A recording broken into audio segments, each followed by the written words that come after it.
So this is how you're gonna set a timer in the iPad. Let's get started. So there are multiple different options you have. Naturally, the easiest one is using the clock application on your iPad, where if you open it up, you have the world clock, alarms, stopwatch, and timers. So when you get to the timers, you can just choose the amount of time to be elapsed and then just start.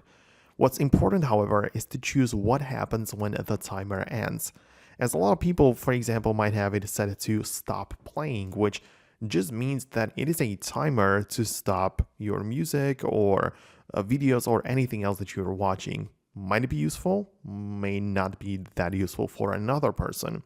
So you can also choose a sound from the selection to ensure that after the time is up, you will actually hear sound letting you know about it, right? So that's an option as well. But besides that, you might be wondering about a different kind of timer on the iPad. And this one can be managed through the settings inside of the screen time section. In there, for example, we have a downtime period, which is essentially timer for the iPad as well, but in a much broader sense, meaning that you will limit essentially every single feature of the iPad except for a few, like those that are here always allowed, like it might be messages, phone, and maps, for example.